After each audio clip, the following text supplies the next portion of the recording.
இங்கே பாருங்க, நாங்கள் மீன் குழம்புக்கு எல்லாம் ப்ரிப்பேர் பண்ணிக்கிட்டு இருக்கோம். வெங்காயம் போட்டு வதக்கிட்டு இருக்கேன். எல்லாம் அரைச்சி வச்சுட்டோம்.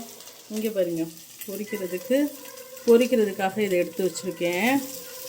அடுத்து பாருங்க, அங்கே பாரதி ராஜா பாடல் ஓடுது. இங்கே பாருங்க, தக்காளி, வெங்காயம் தக்காளி அரைச்சி வச்சுருக்கோம். அதை ஊற்றிக்கிறோம். வெங்காய தக்காளி அரைச்சி வச்சு மீன் குழம்பு காய்ஸ். அடுத்து தேங்காய் அரைச்சி வச்சுருக்கோம். இங்கே பாருங்க, தேங்காய் எல்லாம் வதக்கிட்டுருக்கோம் காய்ஸ். இந்தா எல்லாம் வதக்கிட்டுருக்கோம். தக்காளி எல்லாம் இது பண்ணியிருக்கோம். சாப்பில் இருக்குது.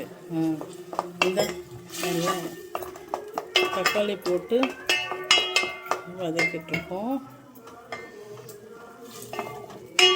அடுத்து வந்து மீன் குழம்பு பொடி போட்டு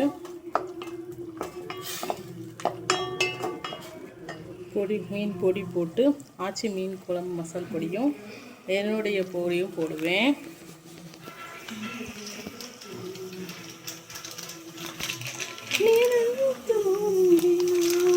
பாட்டு கேட்குதா காய்ஸ்?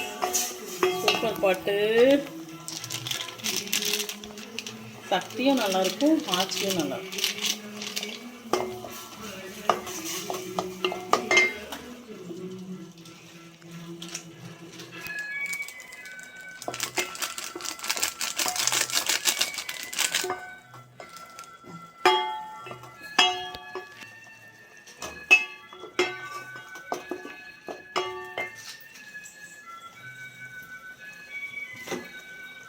பொடியும் கொஞ்சம் போட்டுக்கலாம்.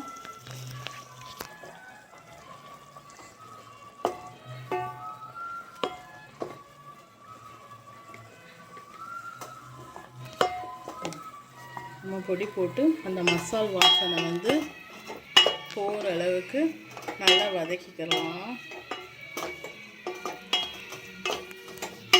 பாட்டு கேட்குதா காய்ஸ்? யாருக்கெல்லாம் இந்த பாட்டு பிடிக்கும்?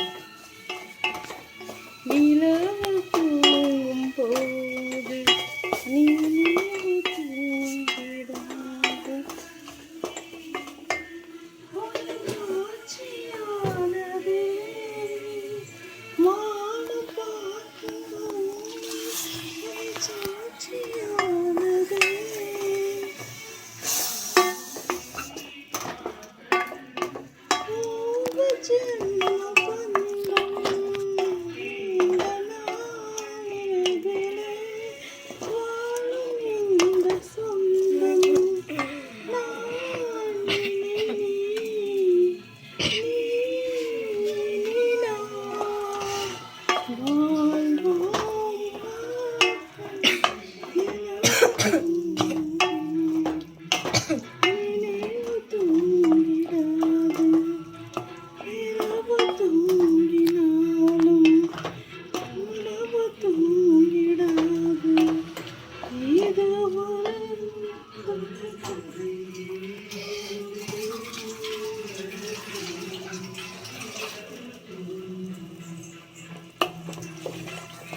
சூப்பர் பாட்டு ஓடுது காய்ஸ்.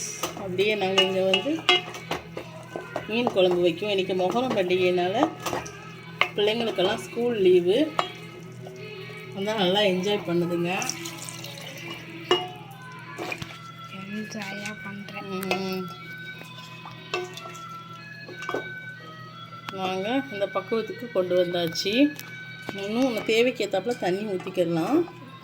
இன்னும் நம்ம அந்த மீன் குழம்பு இது இங்கே இருக்குது. நான் பொரிக்கிறதுக்கு தனியாக எடுத்து வச்சுருக்கேன். அது போக குழம்புக்கு தனியாக வச்சுருக்கேன். இங்கே பாருங்கள், இது குழம்புக்கு மண்டை வால். இது வந்து வெள்ளை வவ்வால் மீன் 500 ரூபாய்க்கு 1.5 கிலோ 500 ரூபான்னு வாங்கிட்டு வந்தேன். பொரிக்கிறதுக்கு தனியாக எடுத்து வச்சுருக்கேன்.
கொதிச்சு வந்தோடனே மீன் துண்டு போட்டுடலாம் காய்ஸ். பொரிக்கிறதுக்கு இங்கே தனியாக மீன் வச்சுருக்கேன். இங்கே பாருங்கள், பொரிக்கிறதுக்கு வச்சுருக்கேன். சோறும் வடிச்சிட்ருக்கு, பொரிக்கிறதுக்கு வச்சுருக்கேன். இது கொதிச்ச உடனே நம்ம வந்து இந்த மீன் துண்டை போட்டுடணும் காய்ஸ். போட்டு தாளித்து எடுத்துட வேண்டியது, அவ்வளோதான். தேங்க்யூ.